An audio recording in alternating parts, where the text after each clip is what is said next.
वैसे तो वीवो का T4 था, iQOO Z10 था अंडर 20,000 जिनमें बड़ी बैटरी कैपेसिटी मिल जाती है, लेकिन इतनी बड़ी कैपेसिटी होने के बावजूद वहां पर कुछ कमियां थी जो हमने बताई थी उसकी फुल डिटेल में इस वीडियो के बाद में देख लेना। लेकिन वीवो वाले बोला उन कमियों को पूरा करने के लिए एक ऐसा फोन देते हैं जिसमें बैटरी भी बड़ी ना हो और बाकी सारी चीजें भी आपके कॉम्प्रोमाइज ना हो। सो इसी चीज को ध्यान में रखते हुए इन लोगों ने जो है ना R सीरीज के फोन लॉन्च कर दिए। अब ये iQOO Z10R के नाम से भी जाना जाता है और Vivo T4R के नाम से भी जाना जाता है। अब अगर आप लोग बोलोगे कि दोनों की अलग अलग वीडियो दो तो वो उसका कोई सेंस नहीं है, क्योंकि दोनों फोन एग्जैक्टली उतने ही सेम है जितने टोनी स्टार्क और आयरन मैन व शक्तिमान और गंगाधर, जिन लोग को नहीं पता है 90s वाले किड जानते होंगे, ये हल्क और ब्रूस और गद्दार और यूएसए।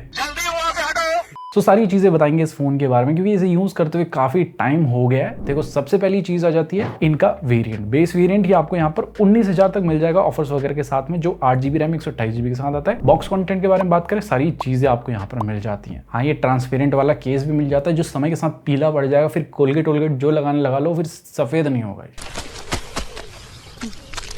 इसके बाद बात करें अगर बिल्ड क्वालिटी के बारे में, देखो यहाँ पर चीजें समझाने के लिए दो टाइप के लोग होते हैं। एक ऐसे लोग होते हैं जिनको दूर से देख के मजा आता है, मतलब कि मजा आ गया वैसे वाली फीलिंग आती है। दूसरे होते हैं जिनको टच करके महसूस करके फील करना होता है। तो यहाँ पर जो दूसरे टाइप के लोग हैं, टच करके फील करके महसूस करना होता है, उनको यहाँ पर फोन थोड़ा सा जो है प्रीमियम नहीं लगेगा, क्योंकि बैक में आपको प्लास्टिक मिल जाता है, फ्रेम्स भी ग्लॉसी प्लास्टिक के देखने को मिल जाते हैं। लेकिन जो लोग दूर से देखेंगे उनको फोन के एस्थेटिक्स अच्छे लगेंगे, दिखने में डेफिनेटली प्रीमियम लगता है। इनफैक्ट इसका जो शेप है ना वो आपको एग्जैक्टली V50 जैसा देखने को मिल जाएगा। और पीछे में जैसे रिंग लाइट है ना, ये ऑरा लाइट बोलते हैं इसे, ये भी फंक्शनल मिल जाती है। लेकिन यहाँ पर कलर टेम्परेचर इसका एक ही रहेगा, यहाँ पर येलो नहीं होगा ये। बाकी फोन जो है ना क्वाड कर्व डिस्प्ले के साथ आता है, तो बैक में भी आपको कर्वीनेस मिल जाती है, तो इन हैंड फील सही हो जाता है। लेकिन फोन छोटा बिल्कुल भी नहीं है, ऑल द टाइम दो हाथ से ही यूज करना पड़ेगा, और दो हाथ से यूज करने के बाद फिर बाकी चीजें जैसे आपका Vivo T4 और iQOO Z10 में जो कमियां मिलती, IP रेटिंग अच्छी नहीं थी, यहाँ पर आपको IP68 IP69 की रेटिंग मिल जाती है। इनफैक्ट मिलिट्री ग्रेड का सर्टिफिकेशन भी मिलता है, SGS 5 स्टार की ड्रॉप रेटिंग भी मिलती है। तो अच्छा खासा ड्यूरेबल फोन ये बन जाता है। बट स्टिल एडवाइस करते हैं कि भाई साहब फोन को बचा के रखे पानी से भी, गिरने से भी, क्योंकि इस दुर्घटना बता के नहीं होती है, फिर फटका बैठता है तो उसके पैसे ये लोग ना बिल्कुल कॉम्प्रोमाइज नहीं करते हैं। इसके अलावा एक और चीज में कॉम्प्रोमाइज किया था, वो था मोनो स्पीकर जो Z10 और Vivo T4 में मिले थे। यहाँ पर आपको स्टीरियो स्पीकर सेट मिल जाते हैं, साउंड क्वालिटी अच्छी है। पहले तो ऐड बजेगा, ऐड भी सुनाएंगे, फुल वॉल्यूम में ऐड ही ऐड है जिंदगी में।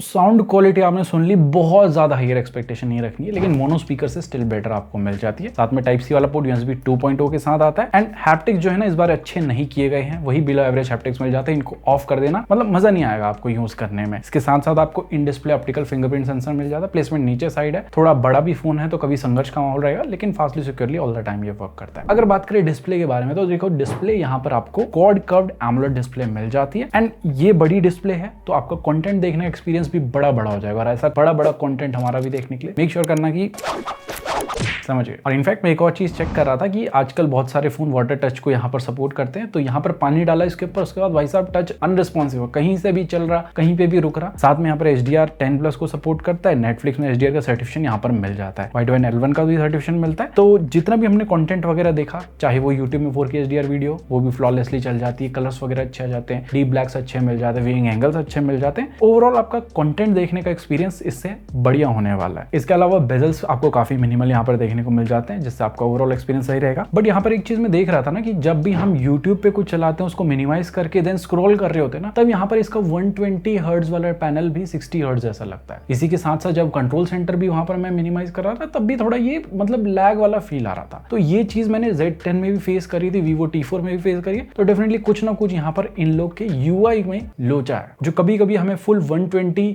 हर्ट्ज वाला स्क्रीन का रिफ्रेश रेट नहीं देगा। डिस्प्ले प्रोटेक्शन डायमंड शील्ड की बहुत ज्यादा अच्छी नहीं है। एक टेम्पर्ड ग्लास जरूर से इसमें लगवा लेना, क्योंकि लग जाते हैं, क्वाड कर्व के लिए मिल जाते हैं, चाहे वो साइड से बिल्कुल ऐसे चपटे हुए नहीं हो, और अच्छे केस के साथ यूज करना है। साथ में लो लाइट में कोई फ्लिकरिंग वगैरह का भी इशू नहीं था, एंड SGS की सर्टिफिकेशन वगैरह भी मिल जाता है। एंड आउटडोर में भी इनफ ब्राइट है कि आपको आराम से यहाँ पर सारी चीजें दिख जाए। और 120 हर्ट्ज का रिफ्रेश रेट भी काफी स्मूथ फील होता है। ऐप स्पेसिफिक रिफ्रेश रेट का भी ऑप्शन है, तो आप किसी भी ऐप को फोर्सफुली 120 हर्ट्ज पे चला सकते हो। बट समटाइम्स जैसे मैंने बोला कि 60 हर्ट्ज वाला फील आता है, तो कभी कभी आप ओवरऑल जब सिस्टम यूज कर रहे होगे तब आपको लगेगा कि हाँ भाई 120 FPS नहीं मिल रहा है। इसके अलावा फोन फ्यूचर प्रूफ बन जाता है, आप सारे कनेक्टिविटी की चीजें यहाँ पर देख सकते हो। NFC नहीं मिलेगा, IR ब्लास्टर नहीं मिलता है। 5G की स्पीड सुपर आ रही थी, कोई दिक्कत नहीं थी, लेकिन अपलोड की स्पीड काफी कम देखने को मिली। हमने बहुत अलग अलग लोकेशन पे भी ट्राई किया, स्टिल आप देख सकते हो कि काफी कम हमें स्पीड मिल रही थी। बाकी 5G प्लस देखने को मिल रहा था, 4G प्लस देखने को मिल रहा था, डुअल 5G को सपोर्ट करता है। VO 5G भी आता है, बट कॉल करते टाइम VO LTE पे हो जाता है। अब 5G प्लस ऊपर लिखा हुआ है, लेकिन स्पीड आप देखोगे कि कम ही हो जाती है, 4G वाली ही स्पीड मिलेगी कॉलिंग के टाइम पे। इसके अलावा यहाँ पर जो है ना, कॉलिंग के टाइम पे हमें कोई दिक्कत नहीं आई, लेकिन एक दिक्कत आई कि डेडिकेटेड प्रॉक्सिमिटी सेंसर नहीं है। अब ये छोटा सा सेंसर होना चाहिए था, इसका डेमो हम आपको देंगे, क्योंकि उत्तरी डेमो हम बहुत अच्छा देते। सो अभी हमने कॉल लगा रखी है, अब कान के पास ले जाएंगे। हाँ जी हाँ, ओके ठीक है। अब हमने हटा दिया, थोड़ी देर बाद इसकी बत्ती जली, अब देखो अब ब्लैक हो गया। अब इसको ऐसे होश में लाना पड़ेगा, तब जाके ये होश में आता है। छोटा सेंसर है, ये दे सकते थे, iQOO के मेजॉरिटी ऑफ द फोन्स में ये देखने को नहीं मिलता है। इसके अलावा कॉल रिकॉर्डिंग यस चुपके से आप यहाँ पर कर सकते हो। ना आ जाता है एक ही दुख है, एक ही दर्द है, वो है इसका सॉफ्टवेयर जो खत्म नहीं हो रहा है। One touch operating system based on Android 15 मिल जाता है। कंपनी ने प्रॉमिस किया 2 मेजर अपडेट प्लस 3 साल के सिक्योरिटी पैच मिलेंगे। जब से हम इसे चला रहे हैं ना, तो हमें 2 ऑलरेडी अपडेट यहाँ पर मिल चुके हैं, अच्छे खासे बड़े अपडेट मिले। बट एक चीज बता दो, फोन को जब फर्स्ट टाइम बूट करोगे, ये रिकमेंडेशंस को ऑफ कर देना। साथ में आपको आउट ऑफ 256 GB इतना कुछ शुरू में फ्री मिलेगा, एंड आपको 10 प्री इंस्टॉल्ड ऐप्स इसमें देखने को मिल जाते हैं। Hot app and hot games में चला की क्या की तो hot app and hot games का जो है नाम चेंज करके ऐप एंड गेम्स कर दिया। सो इनको पहली फुर्सत में आपको डिसेबल कर देना है। साथ में कुछ फालतू के नोटिफिकेशन भी आते हैं, तो हमेशा इन नोटिफिकेशन को ऑफ करना, जैसे ब्राउजर का, iQOO स्टोर का, आई मैनेजर का और वी ऐप स्टोर और थीम्स का। इनके नोटिफिकेशन को ऑफ कर दोगे तो कोई फालतू नोटिफिकेशन देखने को नहीं मिलेगा। इसके अलावा एक और चीज, जब hot app and hot games को डिसेबल कर रहे होगे ना, तब आपको देखना शुरू में ये 2 चीजें टिक मिलेंगी, इनको अनटिक करना है ध्यान से, नहीं तो हम जल्दी जल्दी में टिक पे कर देते हैं, फिर फालतू के नोटिफिकेशन आते रहेंगे। देखो प्री इंस्टॉल्ड ऐप तो थे, लेकिन आप जब सेटअप करते हैं ना, उसके बाद 8 ऐप्स को दोबारा इंस्टॉल कराता है, तो ऐप्स की इंस्टॉलेशन की प्रक्रिया खत्म ही नहीं होती, आपका डेटा यहाँ पर थोड़ा बहुत यहाँ पर कंज्यूम होगा शुरू में। अब अगर बात करें लुक के बारे में, तो आप जानते ही हो यहाँ पर थोड़ा ओल्ड फैशन टाइप का लुक देखने को मिल जाता है, मतलब वो मॉडर्नाइजेशन की फीलिंग आपको नहीं आएगी। ऐसा लगेगा कि हड़प्पा सिविलाइजेशन में आपका अभी भी कार्य चल रहा है। बेटा तुमसे ना हो पाएगा, हमें तुम्हारे लक्षण बिल्कुल ठीक नहीं लग रहा है, तुमसे ना हो पाएगा। और एक और चीज़ यहाँ पर काफ़ी इरिटेटिंग हो जाती है कि आप जब भी कोई ऐप इंस्टॉल करोगे, ये सिक्योरिटी खुद ही स्कैन करता है। हमें नहीं चाहिए ऐसी सिक्योरिटी, भाई साहब क्यों बाउंसर दे रखे इसने। इस चीज़ को डिसेबल करने के लिए मैंने मैनेजर में जाके सारी चीज़ों को डिसेबल किया, स्टिल यहाँ पर ऐप को स्कैन करता है, बोलता ना आपको बाउंसर मिलेंगे। तो ये छोटी छोटी चीज़ें एक्सपीरियंस डेफिनेटली खराब करती हैं, लेकिन एक चीज़ एक्सपीरियंस अच्छा करेंगी कि वो है कि आपको कस्टमाइजेशन के फीचर्स भरपूर मिल जाते हैं। आपको app lock, dual app, internet speedometer मिल जाता है, ऑलवेज ऑन डिस्प्ले के बहुत सारे ऑप्शन मिलते हैं। एंड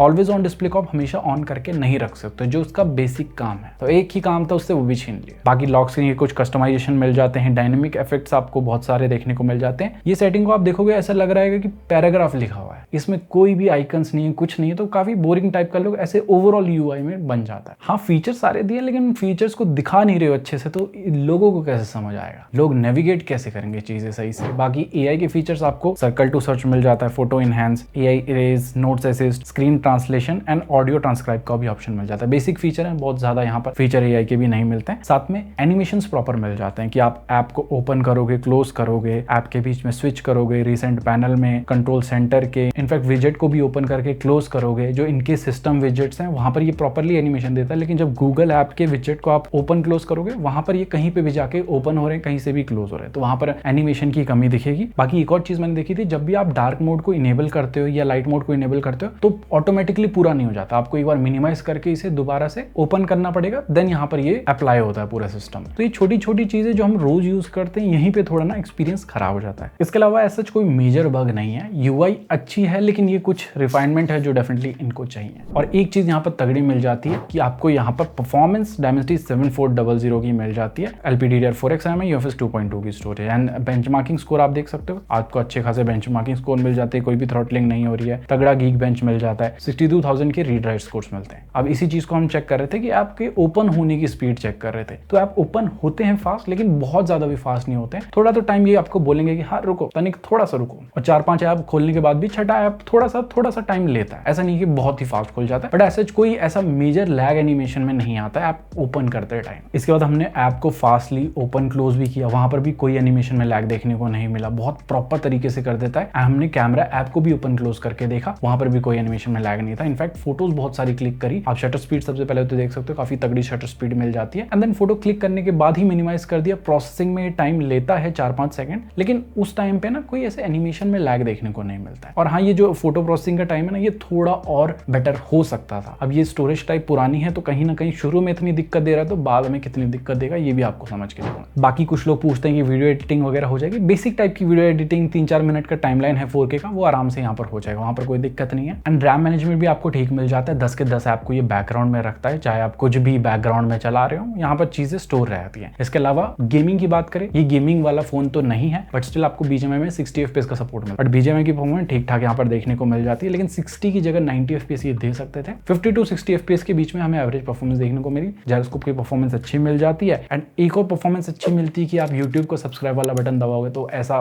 परफॉर्मेंस सेंट्रिक कंटेंट आपको मिलता रहेगा बैठे बैठे फ्री में। बाकी आपकी यहाँ पर कोई भी ऐसा मेजर हीटिंग का इशू नहीं है। एंड ये जो प्रोसेसर है ना, इसमें ये काफी पावर एफिशिएंट प्रोसेसर है, हमेशा ही 40 डिग्री सेल्सियस के नीचे इसका टेम्परेचर रहता है, तो ओवरऑल मल्टीटास्किंग वगैरह अच्छे से हो जाएगी। बट गेमर्स के लिए ये फोन डेफिनेटली नहीं है, and day to day usage में कोई दिक्कत भी नहीं देने वाला है फोन। अब सबसे बड़ा जो मेजर डिफरेंस है T4, Z10 और Z10R में, वो ये है कि इसकी बैटरी कैपेसिटी कम हो गई है। वहां 7000 से ऊपर की बैटरी है, यहाँ 5700 mAh की बैटरी मिल जाती है, लेकिन भाई साहब बैटरी बैकअप तगड़ा मिल जाता है। तो हमारे मॉडरेट यूसेज में इसने हमें 9 से 10 घंटे का स्क्रीन ऑन टाइम दिया, जिसमें हमेशा हम 5G प्लस पे थे। एंड 50 to 70% में ब्राइटनेस हमने रखी थी ऑल द टाइम। बाकी 5G पे कोई आइडल ड्रेन नहीं था, जस्ट 2% का ही हुआ। एंड एक और चीज का आपको ध्यान रखना है, जब भी आप शुरू में फोन में ऐप इंस्टॉल कर लेते हो, उसके बाद आपके पास डीप ऐप ऑप्टिमाइजेशन का ऑप्शन होगा बैटरी के अंदर, इसे एक बार जरूर से कर लेना। ये थोड़ा सा टाइम लेता है, लेकिन ये आपके ऐप्स को ऑप्टिमाइज कर देगा। एंड बैटरी हेल्थ वगैरह का ऑप्शन भी आपको बैटरी वाले सेक्शन में देखने को मिल जाता है। 44 वॉट की चार्जिंग को सपोर्ट करता है, जो 90 मिनट्स ले लेता है फुल चार्ज होने में। थोड़ा टाइम ज्यादा है आज के स्टैंडर्ड के हिसाब से। और अगर बात करें कैमरा के बारे में, देखो इस बार ना वीवो ने, iQOO ने अंडर 20,000 में कैमरा में कहीं ना कहीं डिसअपॉइंट किया है, क्योंकि वो तगड़ी आपको कैमरा यहाँ पर परफॉर्मेंस देखने को नहीं मिल रही है। तो सबसे पहले आप सेंसर इन्फॉर्मेशन अपनी स्क्रीन पे देख सकते हो।